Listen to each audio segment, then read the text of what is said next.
오펜하이머의 개봉을 앞두고 많은 분들이 아이맥스 예매에 열을 올리고 있습니다. 개봉 첫날인 8월 15일 아이맥스의 끝판왕이라고 불리는 용화맥은 일찌감치 대부분의 회차가 매진이고 다른 아이맥스관들 역시 어느 영화보다 아이맥스의 열기가 상당하죠. 자, 그렇다면 사람들은 왜 오펜하이머를 아이맥스에서 보려고 할까요? 가장 큰 이유는 단연 놀란 감독의 영화이기 때문이겠죠. 오펜하이머를 연출한 놀란 감독은 아이맥스를 가장 사랑하는 사람 중 한 명일 겁니다. 그런 그가 찍은 영화들의 대다수는 아이맥스 카메라로 만들어진 영화이죠. 특히나 이번 영화의 경우 아이맥스 필름으로 찍은 영화라는 점에서 더더욱 관심을 받고 있는 상황입니다. 거기에 놀란 감독의 또 다른 특징인 CG를 거의 사용하지 않았다는 점도 주목을 받고 있죠. 이런 놀란 감독은 아이맥스 촬영에 이미 많은 노하우를 가지고 있고 아이맥스사에서도 놀란 감독의 촬영에 많은 지원을 해주고 있는 상황이라서 아이맥스 특징을 가장 잘 활용하는 영화가 될 것이다 라는 믿음이 있습니다. 그동안 놀란 감독의 영화에서도 그런 믿음에 충분히 보답을 하였고요.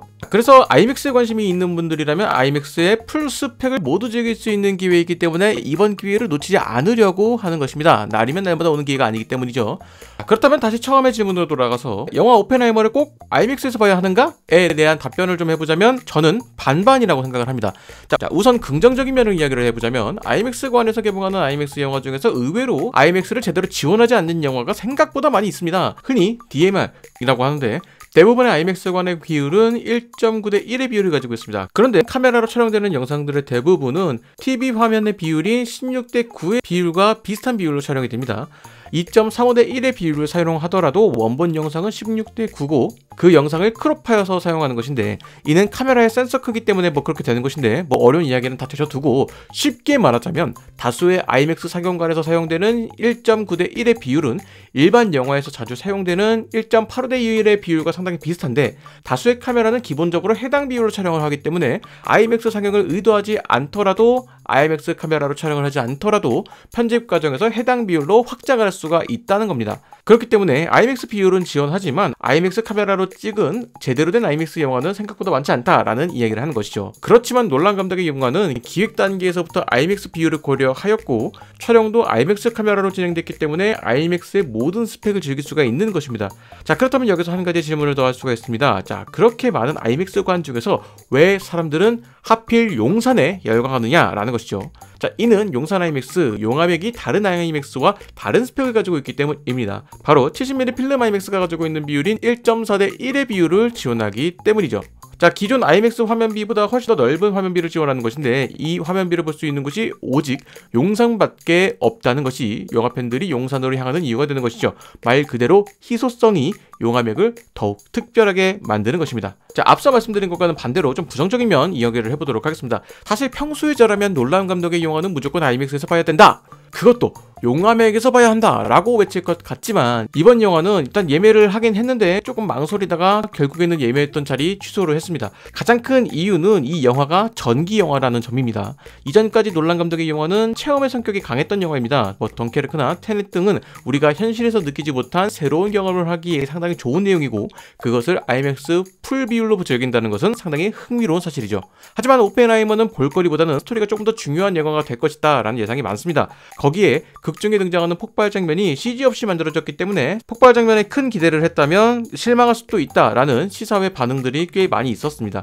그 장면 자체가 볼거리로 인식되는 것도 아니라서 굳이 아이맥스로 봐야 할까라는 생각이 들었습니다. 자, 그럼에도 놀란 감독의 영화를 아이맥스에서 본다는 것은 상당히 가치가 있는 것이죠. 국내에서 처음으로 1.4대 1의 비율의 아이맥스가 들어오면서 처음으로 상영한 영화가 바로 덩케르크였고 저도 개봉 첫날에 용화맥 가서 관람을 했는데 상당히 충격적인 경험이었습니다. 지금까지 느껴본 적이 없는 비율의 화면과 크기 때문에 제대로 압도가 되는 듯한 느낌이 들었습니다. 살면서 그렇게 큰 화면을 볼 일이 없다라는 생각이 들어서 상당히 매력적으로 느껴졌습니다. 더군다나 덩케르크는 해당 비율을 잘 활용하여서 만들어진 영화이기 때문에 더더욱 그랬죠. 이후에도 1.4대 1 비율의 영화들이 개봉하면 아이맥스에서 종종 영화를 봤습니다. 그런데 제가 몇몇 영상에서 이야기했던 것처럼 저는 아이맥스보다는 돌비 시네마를 좀 더 좋아하는 편이라서 이후에는 좀 돌비 시네마에서 더 자주 보게 되더라고요. 마지막으로 아이맥스 티켓 가격이 문제입니다. 개봉일인 8월 15일에 용화맥을 2명 예매하니까 44,000원 나오더라고요. 사실 저는 영화를 볼 때 제값 주고 본 적이 거의 없는 편이라서 이 금액이 상당히 비싸게 느껴지는데 영화를 자주 안 보시는 분들은 이 금액이 더더욱 비싸게 느껴질 것이다 라고 생각합니다. 물론 영화의 러닝타임이 3시간이니까 뭐 나름 가성비다 라고 볼 수도 있는데, 사실 이 정도 금액이면 팝콘은 포기해야 되지 않나 라는 생각이 들기도 하고요. 자, 여기까지 뭐 아이맥스에 대한 이야기를 해봤고, 뭐 아이맥스 이야기는 아니지만 오펜하이머에 대한 몇 가지 이야기 좀 더 해보도록 하겠습니다. 혹시나 돌비 시네마에 대해서도 관심이 있으신 분들이 있을 것 같은데, 이번 영화는 돌비 영화 중 처음으로 돌비 비전만 지원하는 영화입니다. 좀 정리를 하면 사운드는 일반 사운드고 화면만 돌비를 지원한다 라는 것입니다. 뭐 이런 경우는 또 처음 보는데, 그렇기 때문에 돌비로 보고 싶으신 분들은 뭐 MX관이나 뭐 돌비 애트모스가 아닌 메가박스 돌비 시네마에서 봐야 제대로 된 돌비를 즐길 수가 있습니다.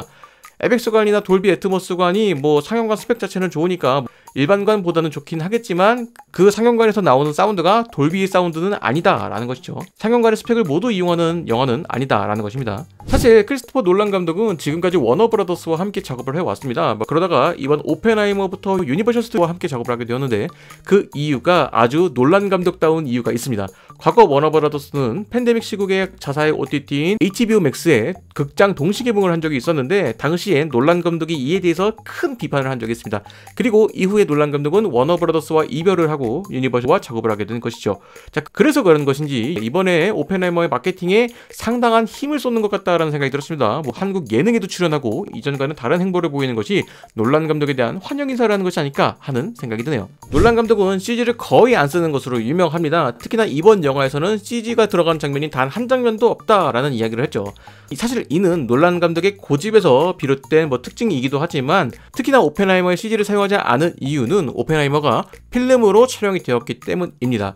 사실 필름 영화에 CG를 입힌다라는 것은 필름을 디지털화하여서 그림을 그리고 다시 필름으로 인화를 하는 작업이 필요합니다. 그런데 이 과정에서 필름의 질감이나 화질에 열화가 생길 수 있기 때문에 사실 필름을 사용하는 영화에서는 CG 사용을 조금 자제하는 편이죠. 더군다나 이번 영화의 경우 70mm 필름을 사용했기 때문에 실제로 디지털화를 하면 8K 화질이 나옵니다. 상당히 높은 화질인데 이것을 다시 CG 작업하는 것도 쉽지 않거든요. 8K 화질의 원본 영상을 두고 CG를 작업한다? 이거 쉽지 않은 일입니다. 돈도 많이 들고요. 그렇기 때문에 뭐 이런저러한 이유로 CG를 사용하지 않는 것이 조금 더 효율적이다라는 판단을 내렸을 것으로 보입니다. 정리를 해보면 필름 영화이자 고화질 영화, 8K 영화이기 때문에 CG 작업에 더 많은 비용 혹은 뭐 손실이 발생하기 때문에 굳이 CG 작업을 하지 않는 쪽으로 선택을 하는 것이다 라고 볼 수도 있을 겁니다. 자, 이렇게 개봉 예정인 오펜하이머의 아이맥스 관람에 대해서 이런저런 이야기를 해봤습니다. 사실 이 이야기를 쓰는 시점에서는 뭐 영화를 관람하기 이전이기 때문에 막상 영화를 보면 꼭 아이맥스에서 봐야 합니다 라는 생각이 들 수도 있습니다. 하지만 저는 이번에 적어도 영화의 첫 관람은 IMAX에서 하지 않을 생각이기도 하고, 많은 분들이 오펜하이머의 IMAX 관람에 대해서 뭐 관심이 있는 것 같아서 영상으로 한번 제작을 해봤습니다. 혹시나 뭐 IMAX나 그 외의 특별관에 대해서 좀 더 자세히 알고 싶으시다면 뭐 저희 예전 영상이 있으니까 이 영상 참고하시면 뭐 되겠습니다. 자, 여러분들은 오펜하이머 어떻게 관람하실 예정이신가요?